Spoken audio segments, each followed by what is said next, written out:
செத்த எலியை தூக்கி இந்த பையனுக்கு கொடுத்தாரு. இல்லடா இதை வச்சு போச்சுக்கோ, இது கிண்டல், செத்த எலி சாப்பிடறதுக்கும் ஆகாது, எதுக்கும் பிரயோஜனம் இல்ல, தூக்கி எறிஞ்சார். அவன் ரொம்ப நன்றி ஐயா, இது உங்க வாழ்த்தா எடுத்துக்கிறேன். இது அவமானப்படுத்த வீட்டுக்கு கொடுத்தது. ஆனா அந்த பையன் என்ன பண்ணா, அந்த எலி எடுத்துட்டு அந்த ஊருக்கு போனா, அந்த ஊர்ல சண்டை பெரியக்கடை வியாபாரி ஒருத்தர், அவன் ஒரு பூனை வளர்த்தான். ஏன்னா பெரியக்கடை எலி நிறைய வரும், ஒரு பூனை வளர்த்தான். பூனைக்கு எலி உணவு.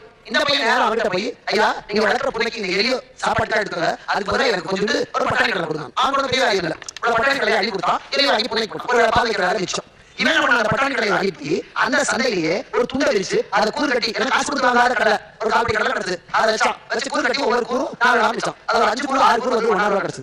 அந்த 1,000 அவனே கொண்டு போய் கொடுத்தான். மறுபடியும் அந்த 1,000 சந்தோஷப்பட்டு சேர்த்தியே கடலை கொடுத்தான். அதையும் வச்சு கூறு கட்டான். இப்படியே மத்தியானத்துக்குள்ள ஒரு 15 ரூபாய் சம்பாதிச்சான். அந்த 15 ரூபாய் கொடுத்து வாழைப்பழம் வாங்கினான், வாழைப்பழத்தை விற்றான். இப்படியே கொஞ்சம் கொஞ்சமா முன்னேறி ஒரு வருஷத்துல பெரிய ஆயிட்டான். ஒரு தட்டு ரத்தலாக்கு பழத்தெல்லாம் வச்சுட்டு 100 ரூபாய் நோட்டை வச்சு அந்த பணக்காரன் கிட்டப்பான். ஐயா உங்களால தான் வந்து கொண்டே ஏற்றுக்கலாம், நீ யாருன்னே தெரியலையேப்பாங்க. ஒரு வருஷத்துக்கு முன்னால ஒரு செத்தேரியை கொடுத்து இதை வச்சு பழச்சுக்கோன்னு சொன்னீங்க, அந்த செத்தேரியால நான் பழச்சேன். செத்தேரியால பழச்சு ஆமாய்யா, நீங்க குதிங்க, நீங்க குடுத்ததை கட்டியா பிடிச்சிட்டேன். எது கொடுத்தாலும் அதை வச்சு முன்னுக்கு ஒரு வைராகியத்தோட அதை வச்சுதான் நான் முன்னுக்கு வந்தேன். வீட்டை கொடுத்ததை வாழ்த்தக்கூடியதாக மாற்றினானே, அதுக்கு பேர் தான் வெற்றியோட முதல் படியே தவிர லட்சம் ரூபாய் கொடுத்தாலும் சூறாவளி வரவே இல்லை.